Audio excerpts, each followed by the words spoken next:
Hello guys, welcome to KBQ Cards YouTube channel. Today we are going to discuss another important topic in English grammar which is active voice और passive voice. English grammar में दो तरह की voices होती है, active voice और passive voice.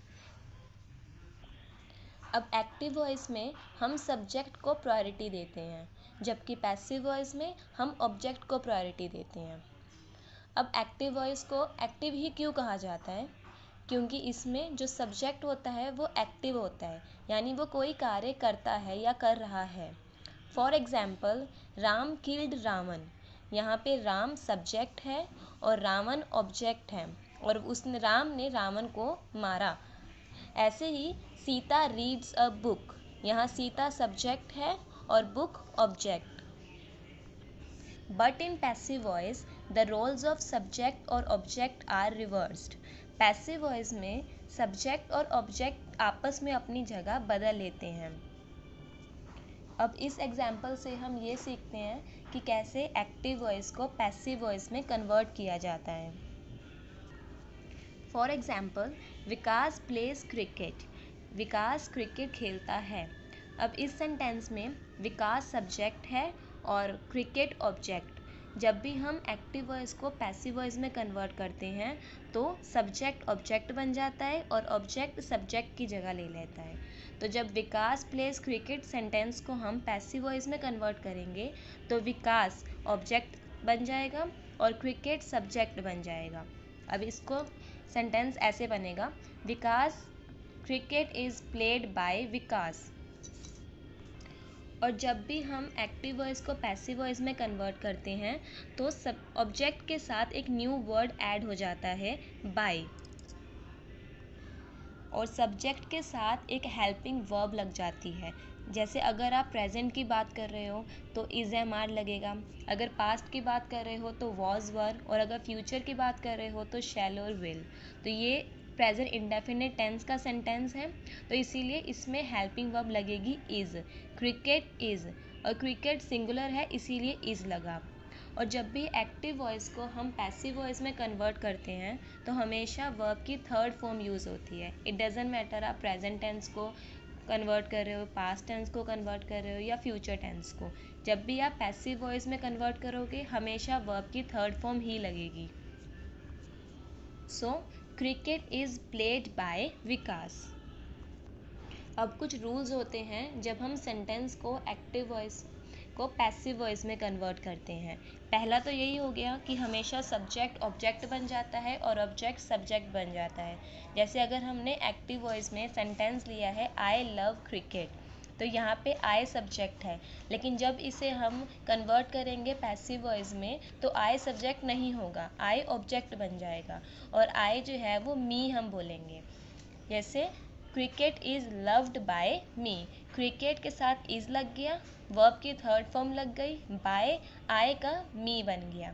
ऐसे ही अगर हम बोलेंगे ही लव्स क्रिकेट, तो जब इसको हम पैसिव वॉइस में कन्वर्ट करेंगे तो ये सेंटेंस बन जाएगा, cricket is loved by him, ही का हिम बन जाएगा. ऐसे ही शी का हर बन जाएगा और वी का अस बन जाएगा. सेकेंड रूल, हमेशा ऑब्जेक्ट के साथ बाय वर्ड का यूज़ होगा.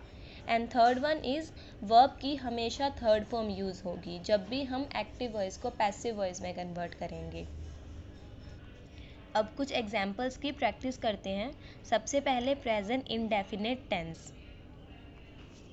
प्रेजेंट इंडेफिनिट टेंस में जो पॉजिटिव सेंटेंसेस होते हैं उसका रूल होता है सब्जेक्ट प्लस वर्ब की first form plus object. For example, Ram helps Hari. यहाँ पे राम सब्जेक्ट है और हरी ऑब्जेक्ट, और हेल्प जो है वो वर्ब की फर्स्ट फॉर्म हो गई. अब जब इसको हम पैसिव वॉइस में कन्वर्ट करेंगे तो इसका फॉर्मूला बन जाएगा subject plus is am are plus verb की third form plus by plus object. हमेशा जब हम पैसिव वॉइस में कन्वर्ट करते हैं तो सब्जेक्ट के बाद कोई भी हेल्पिंग वर्ब यूज़ होती है. जैसे अगर प्रेजेंट टेंस की बात कर रहे हो तो इज एम आर यूज़ होगा, फिर वर्ब की थर्ड फॉर्म यूज़ होगी और ऑब्जेक्ट के साथ बाय वर्ड यूज़ होगा. तो जब राम हेल्प्स हरी को पैसिव वॉइस में कन्वर्ट करोगे तो ये सेंटेंस बनेगा, Hari is helped by Ram. ऐसे ही नेगेटिव सेंटेंसेस में जब एक्टिव वॉइस के फॉर्मूला है subject plus do does plus not plus verb की first form plus object. For example, Ram does not help Hari. यहाँ पे डज यूज़ हुआ है क्योंकि राम सिंगुलर पर्सन है और सिंगुलर के साथ हमेशा डज यूज़ होता है और प्लूरल के साथ डू यूज़ होता है। और जब हम डू और डज का यूज़ कर रहे हैं तब वर्ब की फर्स्ट फॉर्म ही लगेगी। लेकिन जब इस सेंटेंस को हम पैसिव वॉइस में कन्वर्ट करेंगे तो इसका रूल होगा subject plus is am are plus not plus verb की third form plus by plus object. Hari is not helped by Ram. अब इसके बाद इंटेरोगेटिव सेंटेंसेस आते हैं।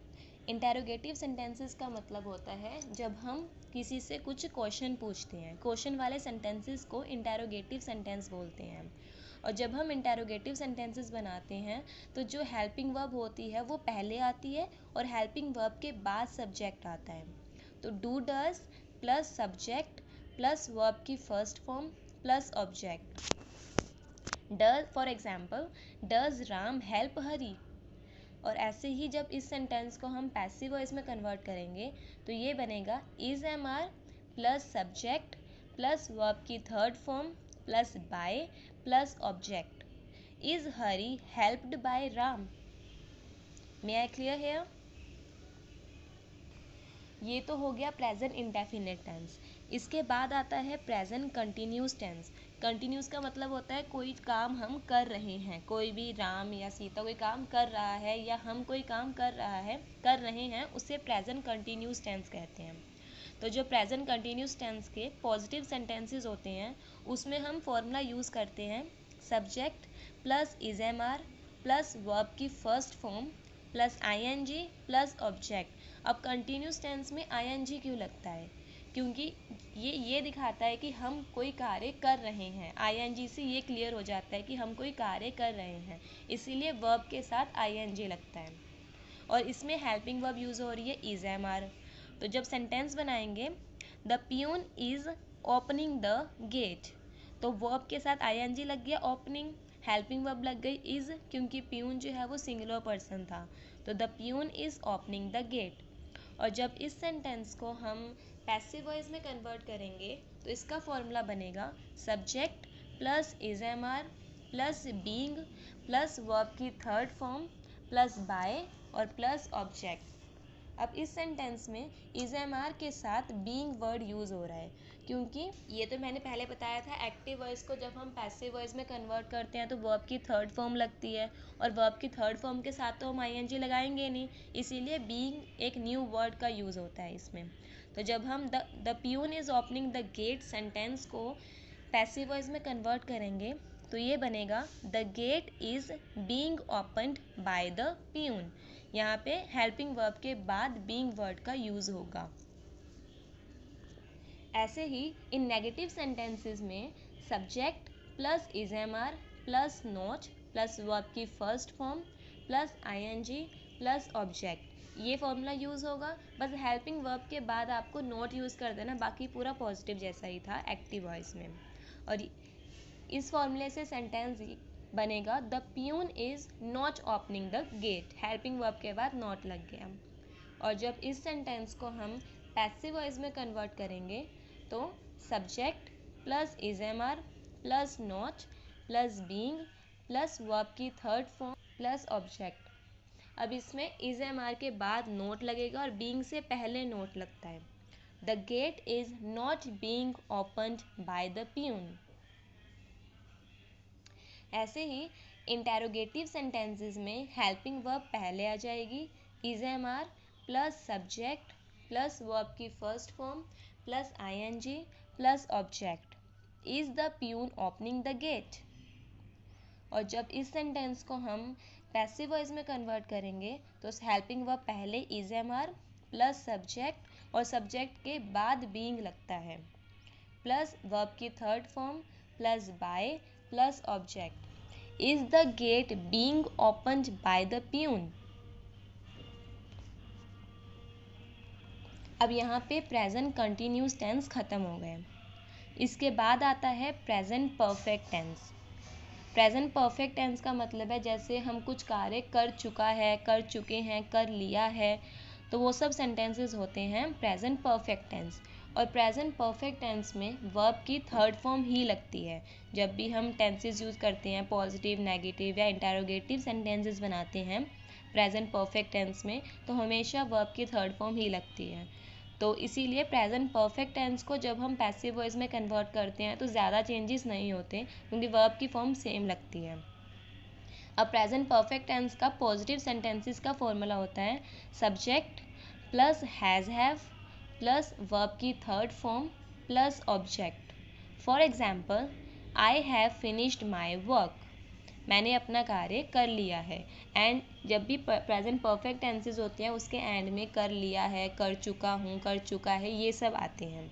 तो आई हैव फिनिश्ड माई वर्क। और अब जब इस सेंटेंस को हम पैसिव वॉइस में कन्वर्ट करेंगे तो इसका फॉर्मूला बनेगा subject plus has have plus been plus verb की थर्ड फॉर्म प्लस बाय और प्लस ऑब्जेक्ट।